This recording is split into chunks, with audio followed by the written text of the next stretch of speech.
Dr. Darling calling. In 1978, a comms department intern heard the hotline ring and picked it up, going against every safety protocol in the manual. She never recovered, and the handful of witnesses required extensive memory repression therapy. It is a phone. It's an object of power. It doesn't connect to any typical network. A direct line to the astral plane and the board. And my hypothesis is, under the right conditions, to other planes of existence as well. Our very own Ouija board. Only the director can answer it safely, and what he hears is kept classified.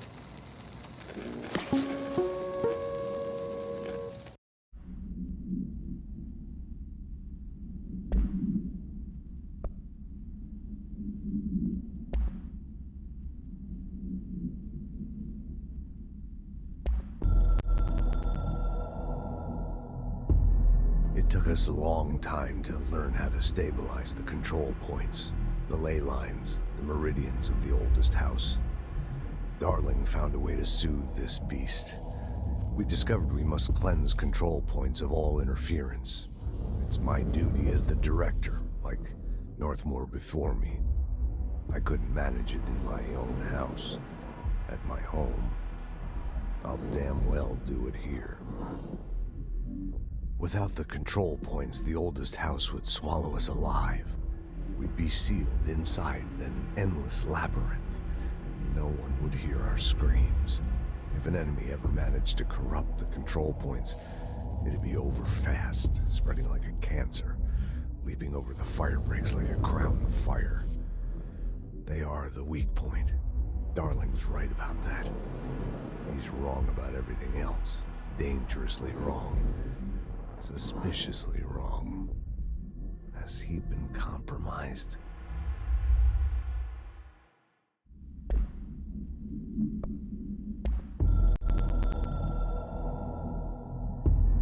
I can hear the hotline ringing in my dreams, constantly ringing. Ringing so loud I can't hear the voice I'm straining to understand. Why don't I pick up? It's a secure line of communication with the board. They would tell me what I need to know. Do I fear their answers? Would they have warned me of this threat? I didn't see it coming. The traitor in our midst. A conspiracy plotted right behind me. I can't trust anyone. I must assume all my intel has been manipulated. The hotline is the only channel I can trust. Bind it, control it. The rule and the ritual with objects of power. It can't be tampered with. The lifeline to the astral plane and the board. I must seek guidance. Soon. I'll rest first. I'm so tired. Always tired now. But I must reach the hotline. I think I'm under attack. An attack of dementia, exhaustion. It's a rain cloud making me forget. The hotline. I must reach the hotline.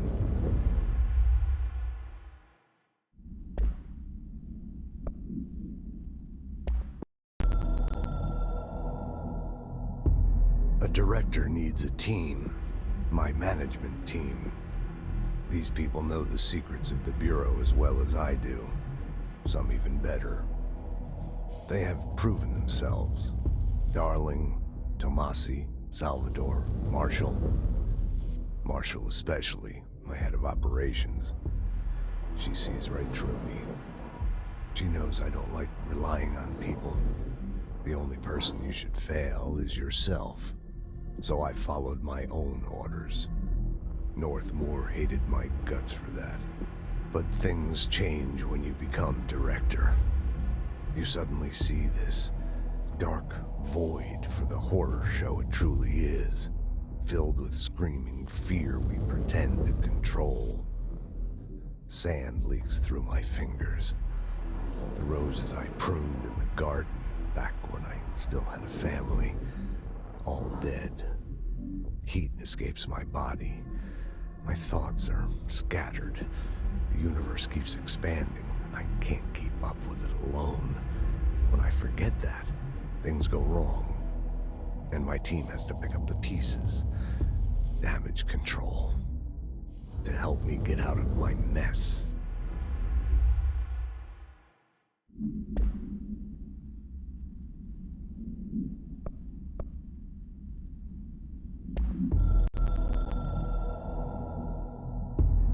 The Ocean View Motel and Casino is a familiar friend to me. I stayed in countless motels like it while investigating AWEs across the country, back in my field agent days. Those roadside motels all bleed together like a dream. Same and not the same. Anywhere and nowhere. The Ocean View operates on dream logic, and the light switch cord leaks out to be found in the most unexpected places, and sometimes successfully encouraged to appear and act as a convenient lock to keep out those not trained in dreamscape navigation. Even Bureau veterans can only find one key in the motel. The key that opens the door marked with the inverted black pyramid. The rest, the many other doors, are still mysteries to us. We're all merely guests there. Even the board. Sometimes I need to visit, just to breathe easier for a while. It beats the numb, sterile apartment I spend my nights in, insulated from everything but myself. I guess that's where the whiskey comes in.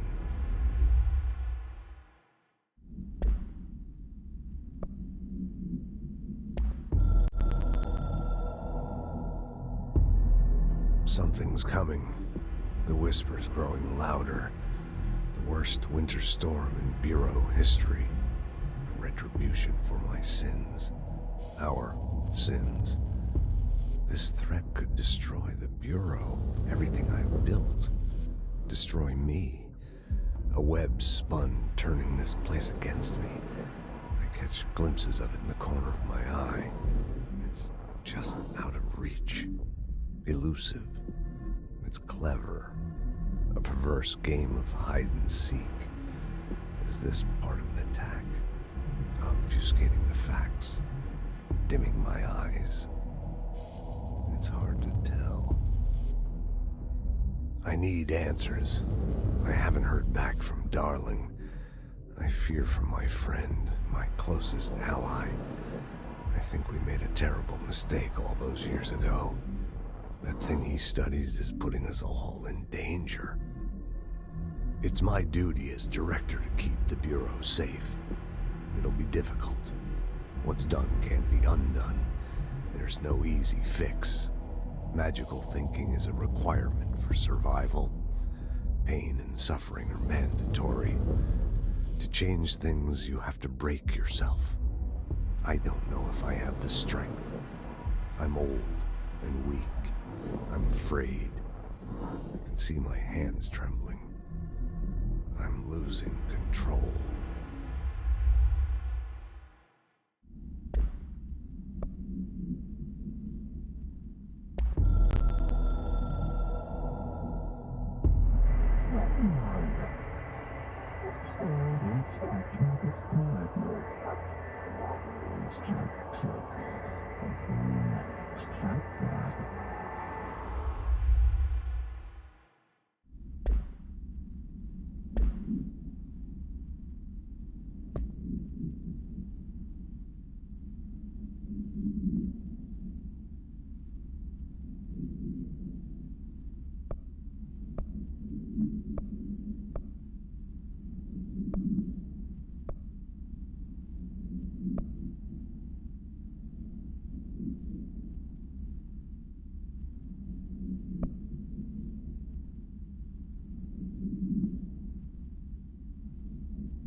You're listening to America Overnight, mystifying the airwaves for more than 29 years. Thank you for staying up with us. Ghosts. We've had many callers over the years tell us of hauntings, voices, and other phantasmagorical phenomena. Today, friend of the show, Dr. Quincy Reagan, tells his story. Quincy, thanks. This is something I experienced recently while staying at the Chili Pines Motel in Macon for last year's SuspiciaCon. I was in room 47. The night manager, an avid listener of the program, insisted I take this particular room. Now, the manager explained that years back, the body of a man was discovered under the bed, inside that wooden border that motel beds tend to have. And the body had been there a week, he said. Guests had stayed there, sleeping with the corpse a foot below them. They only found the body when housekeepers complained about the smell. Hauntings have been reported in room 47 ever since. I happily took the room. I fell asleep pretty quick, checking under the bed first, of course. No ghosts visited me, no chilly spots or flickering lights. But when I woke up, I found myself under the bed. It was dark and stiflingly hot. Luckily, I was able to push the mattress off and crawl out before I suffocated. The night manager was kind enough to find me another room. There you have it, listeners. What we call ghosts take many forms. Quincy was brave enough to tell his story, and I encourage you to keep calling and writing whenever you encounter something strange, something you can't explain. Maybe you're seeing colors that we have no name for. Maybe your toaster is possessed. Remember, dear listeners, when no one else believes you, we do. America Overnight, we'll be right back. We build to nothing's waste. The air cracks and truths together. You are home. You remind us of home. You've taken your walks with you. All hair bears me. Under the conceptual reality of intimacy, you must watch the waves to connect. After the song, time for applause. This cliche is as out of time, breaking the first, the second, the third, the fourth, the fifth, floor on floor, from the wall floor, you fall. How do you make mistake? Hurts to be happy. And your burns and vision, you can't stop hunting a tree. Just plastic. So big, and nothing to worry about.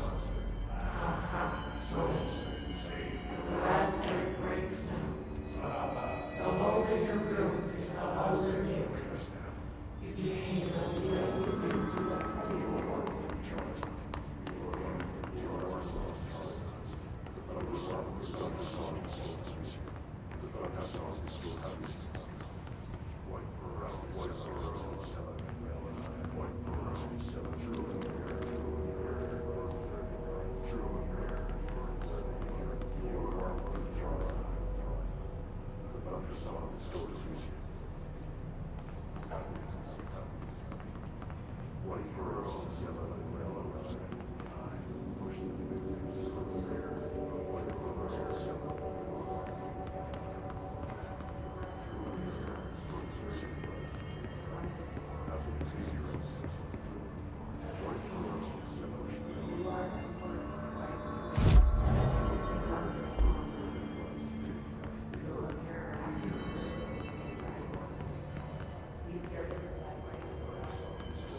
All right, take this down.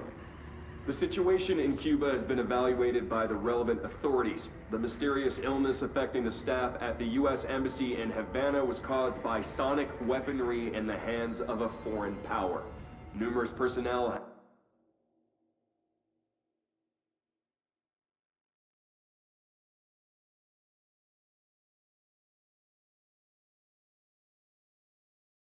damage to the inner ear, but most are expected to make a full recovery.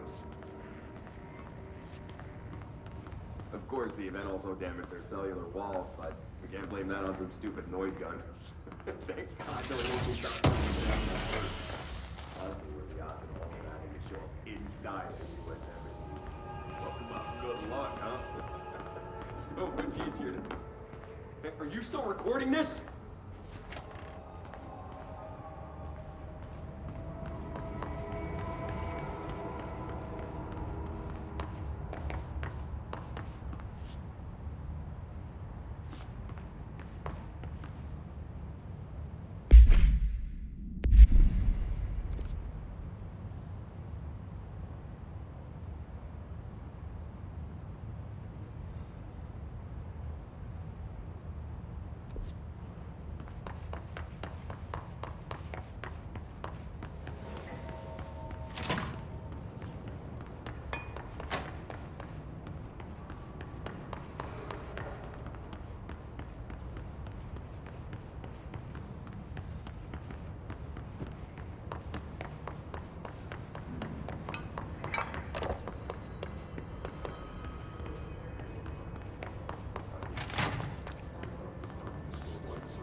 Jesse, did you get the hotline? I mean, how is it out there? The comms? The hiss? Sorry. You made it. I'm glad. Emily? Let's talk. Of course.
got the hotline. I can make out what Trench is saying now. Incredible. What did he say? He talked about his management team. People who knew the Bureau's secrets. Your boss, Darling. Tomasi, but he's gone. He's gone. Salvador? He's the head of security. And Marshall? Helen Marshall is head of operations. She's tough, ex-CIA. She took her Rangers and went to the research sector to secure the HRA production. She hasn't come back. Someone who could help us. The other sectors. How do I get there? It's impossible because of the internal lockdown. You can perform a directorial override to lift it, but that can only be done in the maintenance sector. Normally, you take the sector elevator down there. It connects all the sectors, but it won't work while the lockdown is in effect. We already got past one lockdown. Maybe I can find a way. Jesse, look, with no prep, no training, in this extreme situation, you are doing phenomenally well. And all that and the hiss can't seem to affect you. I mean, I would love to run some tests on you. If you agree, that is. We could find out something that would help us. Tests? I don't know. She might find out about you. But I wouldn't mind understanding more myself. Okay. If you think it will help. Great. I'll check the internal documentation for any lockdown bypasses. We need to get these sectors open to locate Darling and Marshall. And I'll look for a way inside the maintenance sector. The sooner we find one, the sooner I reach this override.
Hi, Jesse.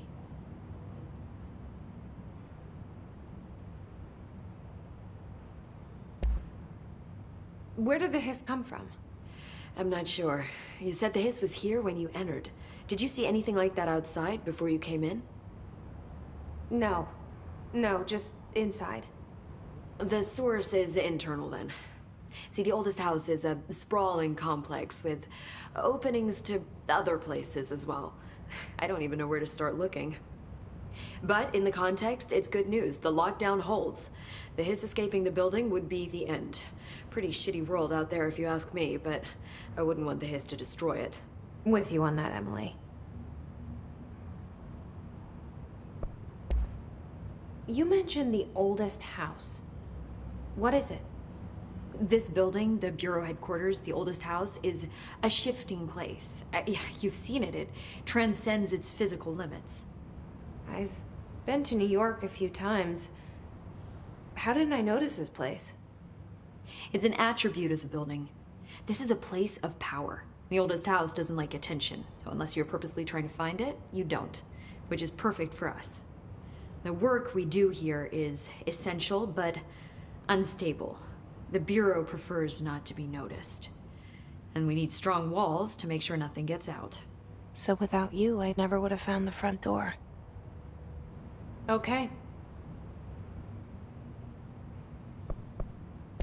This trench guy. I keep hearing him in my head. Is he a ghost? Haunting me? I doubt we're talking about a ghost in the traditional sense, but an echo maybe. See, if he was killed by the service weapon, your gun, maybe it's his final thoughts recorded by the bullet in his brain, like a deep space probe sending back data. But that's just a hypothesis on my part. I'd need the gun to research it. But you better hold on to that given the circumstances. I think I will. Yeah.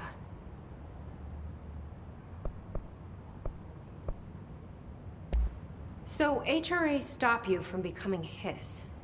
Well, it seems that way. I mean, I hadn't even heard of an HRA until a few weeks ago when Dr. Darling started handing them out. Well, I began analyzing mine as soon as I got it. I mean, each one seems to emit a powerful short-range frequency way beyond anything I've ever seen.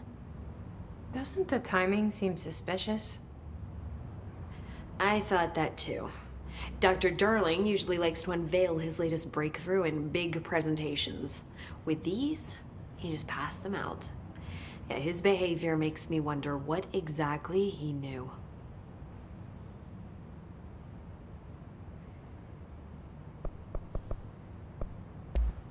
Thanks, Emily.